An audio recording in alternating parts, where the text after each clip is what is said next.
Another exciting episode of Decoding Cybersecurity. I'm your host, 𝗪𝗿𝗵𝙗𝗫, and today we have a truly special guest with us, Dr. Jeff Crume.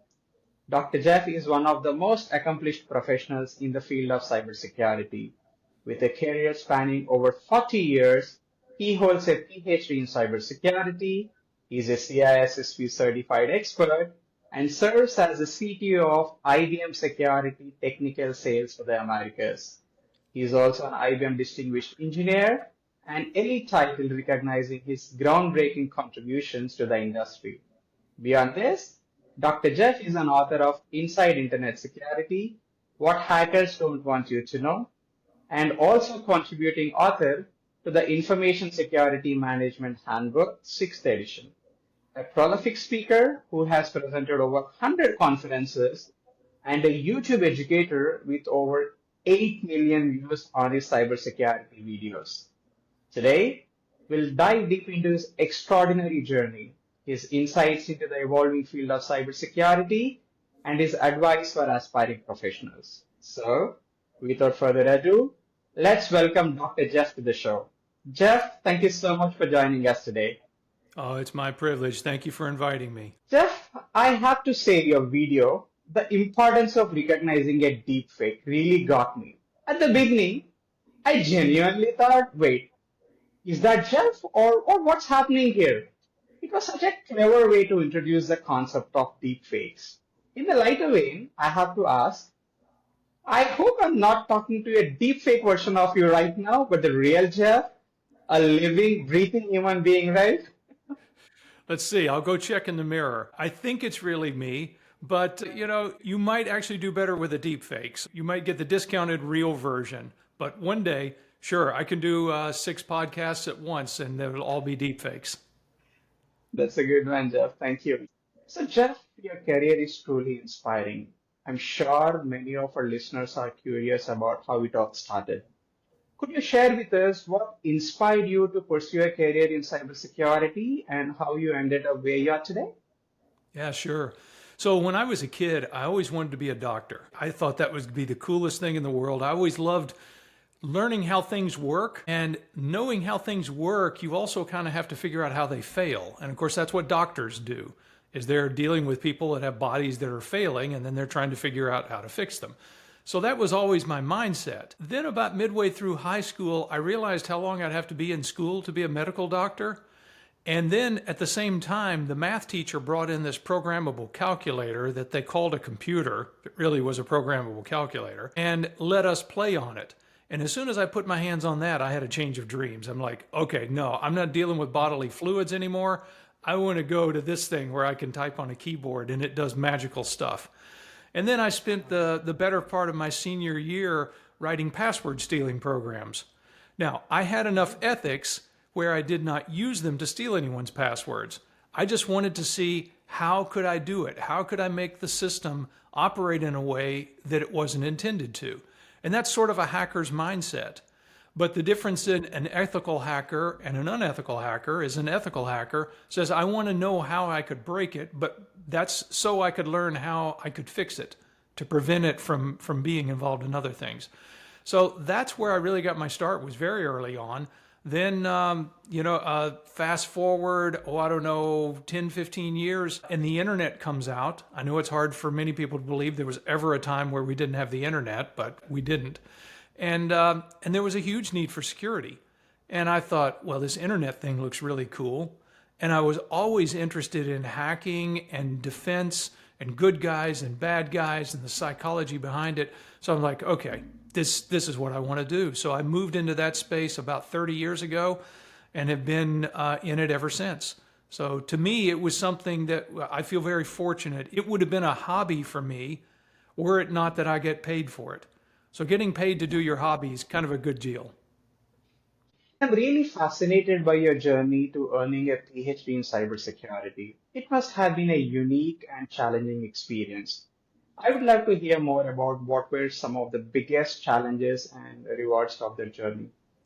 Yeah, so that's also an interesting one. And my path is very different than what most people would do. People say, how long did it take you to do that? And My facetious answer is it took about 30 years because the PhD that I got was based on publication, so publishing research. And I published research, stuff that they would qualify as research, as a part of my day job, but just occasionally over the course of a few decades. And then eventually I got to a point where I think I've got enough stuff and enough recent stuff that I could put all of this together, build a thesis around it, and then do an oral defense and get a PhD from it. So then I just basically spent a year kind of heads down, focused to a great extent on writing that thesis and doing the oral defense and then doing the additional work after to make the corrections and so forth. And so in one sense, it took me a year. In another sense, it took me about 30 years. So it all depends on how you want to consider the clock to be. But it was something I did that was purely because I wanted to. I got my bachelor's of science in computer science in 1984. I got my PhD in 2019. So a big, long gap. And the reason I make that point is because some people think, well, my college days are long behind me. It's only over if you choose for it to be over. So I had a multi-decade gap between the bachelor's and the PhD. And I'm a lifelong learner. So, and I think you have to be if you're going to be in this field. You don't have to do a PhD, but that to me was just something I personally really wanted to accomplish. So that's what I pursued and got it, and was very fortunate that I had the support from my employer to help me do that. Wow, such an inspiring story to read. So your books, Inside Internet Security and Information Security Management Handbook, are highly regarded resources. Could you share what motivated you to write them and the key takeaways for readers? Yeah, sure. Again, also non-traditional paths on how all of these things occurred. So maybe the big lesson is be open to possibilities because the opportunities may come when you don't expect them. There was many years ago, more than 25 years ago, I guess now it's been, a colleague of mine put out an email within the company and said, anybody that's interested in writing a security book, I've got a publisher who would like for us to do something on internet security. Well, internet security is not a new topic now, but back then it was a pretty novel idea. So I got permission. He selected me to work on the team, and I started working on the project. And there were supposed to be 4 of us on the team. I never thought, I would have not had the audacity to think I could write a book. I hoped I could write enough of a book to deserve having my name on the cover. So that was my goal. And he had already written one, so I thought, okay, I'll ride on his coattails and learn from him. We started the project. A few months in, he left the company. A few months later, another person left the company, and then another one never joined the project. So before long, it was by process of elimination, I was the only one left. So I just said, okay, I'll just keep writing until I don't have anything else to say or until I get tired. And once I finally got tired of writing, I handed it over to the publisher, and you know the rest is history. So that was a case of just being at the right place at the right time. And it really stretched me, really caused me to learn a lot, because it's one thing to do a presentation in front of people. You need to know what you're talking about. If you want to write about it, you have to know it 10 times deeper. And that caused me to do more research into the topics and learn a lot more. So that was a great learning experience. On the second one, they asked me, I had done a presentation at a conference, and one of the representatives from a publisher was in attendance and said, we're doing another edition of this Information Security Management Handbook, and we would like you to write a chapter on identity and access management, which I had just done a presentation on. He said, turn that presentation into a chapter in the book, and we've got a deal. So that's how that one came about. So again, just putting yourself out there. You never know where opportunities will come. I'm curious about the turning points in someone's career. So I'm sure that where I'm getting into, right? What were some of the key milestones that shaped your journey to become CTO of ID Security Technical Sales? Yeah, boy, a lot of things. Writing that book was a big game changer for me. If you work with clients, which is what I do, then you need credibility. You need a reason for the client to want to hear what you have to say. So having that book published was a great opportunity. Then it got a lot of doors opened for me, both with clients where I'm trying to sell our security software, Also, open doors in academia, where the presumption is if you publish something, then you must know something. Well, that's not always true, but I was willing for them to go ahead and assume that about me. And it opened doors on both sides for me. Now, I'm not saying writing a book is the way to do that now. It was the way to do it back in the year 2000. But now there's different ways to reach people. And so when that came about, I used that. It wasn't just writing the book, because that would get me into meetings. Then you need to have something to say so that you can stay in the meeting.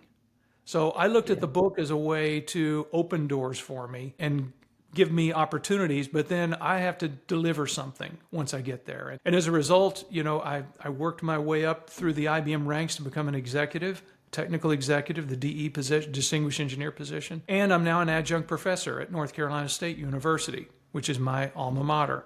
So I got to achieve both of those dreams. Fantastic. And your YouTube videos on cybersecurity have reached over 8 million views. It's amazing. I'm curious, what inspired you to create educational content? Like books, PhD? Yeah. You're more inclined towards creating the educational content, right? So I'm just curious to know more about it. I've always loved teachers and teaching and learning. And so I've always tried to make as much of my job, even though I'm in sales, make as much of my job as I can about teaching. I want to provide value. I don't want to just be providing a transaction. I want to become someone's trusted advisor, a consultative seller. So that's what my day job has been about. And then the YouTube videos. So IBM had been running an IBM technology channel on YouTube for, 10 years or so. And we had been doing these things we call lightboard videos for about 6 years. And that's where the lightboard videos, it looks like the person is writing backwards in the air with a bright marker. And that's not what's happening. So if you want to know how they work, you can actually go through the playlist. I did a video on how we make the videos, because I cannot write backwards. I'll just say that. And Do you write with your left hand, by the way? I do not. No. So there's your clue if you want to start working on, okay, how does it look like he's writing backwards? Oh, how does it look like he's writing with his left hand when he's right-handed? Yes. There's your clue. But anyway, IBM had been doing these for a bunch of years, and I was not involved in it. And then a couple of years ago, we have a studio where we do these recordings out at our location at Research Triangle Park. I live in North Carolina in the U.S.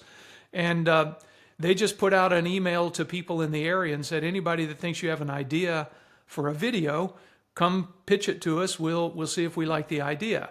So I thought, boy, that'd be really cool. I've seen those, and it's a nice visual effect. Maybe I could come up with one. Well, that was a couple of years and 100 videos ago. So I took to it. I really enjoyed it. I'll tell you, it's been very challenging. I'm used to getting up in front of people and having an hour to talk. But as they say, I would have made it shorter if I'd had more time. It actually takes more time to give a short presentation, because you have to be very cautious with every word and try to be very net with everything. If you have the luxury of time, you don't have to plan as much. So anyway, I enjoy these. It's a new format. It's a different format. It's a way of reaching people all around the world. And as a teacher, an adjunct professor, in my classroom, I can fit 30 students. On YouTube, I can fit millions. So to me, it's very gratifying to be able to do that. And that would be my bit of advice. Back when books were the main place where people learned, I wrote a book. When blogging came to be a thing, okay, then I wrote a blog and updated that for a number of years. Then now YouTube, people want to see visual content. That's where a lot of people are learning. It's where I'm learning. And so that's where I'm going to be. So my advice would be, don't necessarily follow my path, but look for what is the way that people are consuming and accessing information, and then go to that spot and try to be relevant in that space, wherever it happens to be. I don't know what it'll be next, but be there. Your YouTube video on careers in cybersecurity really resonated with me and so many others. With the growing demand for cybersecurity professionals, what advice would you give to someone just starting out in this field? Yeah, I think there's a lot of things people can do on that. And I try to capture most of it in those. There's a couple of videos that I did on the topic. And one of the things that I would recommend is, if you're very new to the field, well, there are learning resources. The good news is there are a lot of things you can get even free materials online. Like I did a 10-part cybersecurity architecture series, which is based on the 400 level course I teach at the university. Now, that doesn't mean you need a 400 level understanding in order to take it. I tried to make it for someone who just understands IT, I think could go through that. There are also certificate programs. IBM has taken that course and then put it into a Coursera offering so that people can, for a reasonable amount of money, buy that and then go through and do some exercises, take a test, and then get a certificate. There are other things. I mean, you could go through the full bachelor's degree like I did back in the day. So there's different levels of education that you can do depending on where you want to land. And I think a big part of this is making sure you have a few mentors to help you, not just one, but a few, so that you get different varied perspectives, and do some internships. Get some experience, because all the jobs want you to have experience, but if you don't have experience, how do you get experience? Well, sometimes you got to start with internships and get a few of those. And by the way, before anyone contacts me, no, I cannot get you an internship, and no, I cannot get you a job. I get these requests every day. I'm not involved in hiring. So I would recommend you leverage your own network, and if you don't have one, start building one. Find the people that are working in your space that you can work with. It's hard to, like I can't be a reference for someone that I've never worked with. Sure. So yes, very important to find someone local that you can meet with and build that kind of rapport. So for someone transitioning into cybersecurity mid-career, what steps would you recommend they take to make a successful shift? Or do you think it's the right move? I think it definitely can be done. And I think a lot of people will find, here's one of the cool things about cybersecurity, is that as long as we have computers, we're going to need it. Now, that's not true of every discipline and every domain. There are certain technologies, we don't need a lot of people who are experts in key punch machines anymore. Okay, there was a time when that was important. It's not important now. Cybersecurity has always been important. If there's anything of value on a computer, a bad guy will try to take it. So that means we'll always need cybersecurity.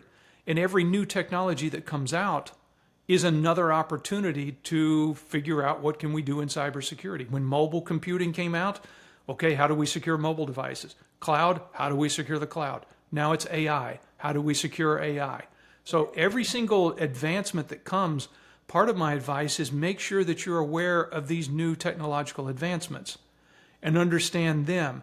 If I don't understand how AI works, I can't really do a good job of securing it. So I need to be involved in that. So if you come from an AI background, then you've already got some of the basis. Now you need to start developing what I refer to as the security mindset.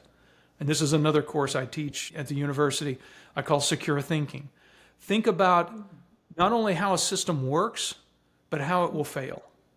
And then once you consider all the failure cases, some of those will be human caused and intentional, and then you have to build in the controls to stop that.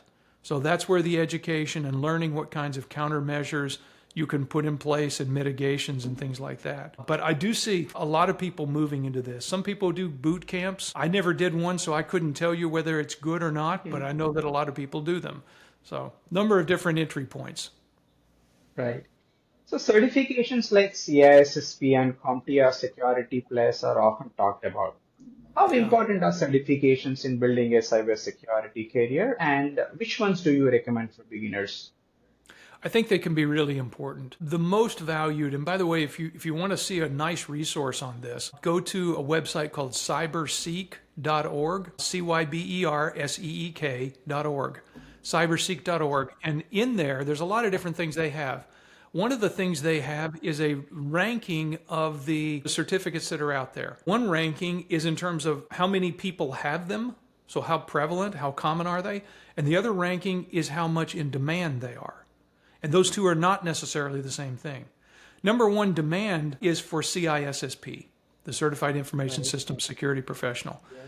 But not everyone's eligible for that. You have to have 5 years of experience before you can even get it.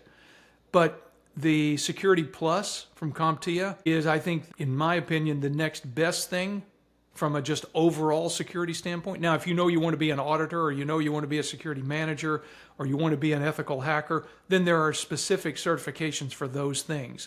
But if you're looking for overall broad cybersecurity, I think Security Plus is a good entry cert with the ultimate goal of getting CISSP if you can get there. Very true. When I started my cybersecurity journey or a certification path, I started with Security Plus. Eventually, then I moved on to CYSA and then last Yeah, year CISSP. So I definitely exactly. agree with you on Security Plus. It's a good starting point. Now we also have something like certified in cybersecurity. People can give it a try. It is a free certification as well. It's an entry level certification. So Sure. yeah, Absolutely. yeah. Absolutely. And Like I I said, remember you mentioned, yes, sorry, it's go ahead. never been easier to learn about cybersecurity. There are True. more resources. And again, the IBM Technology Channel with my videos are just one source, but there are so many good sources out there that you can't complain that is not available. I remember you mentioning the resource cyberseek.org. What an incredible tool. It's doing a Yeah. fantastic job of helping to close the cybersecurity skill gaps by providing the detailed and actionable data about supply and demand in the cybersecurity job market. Fantastic tool.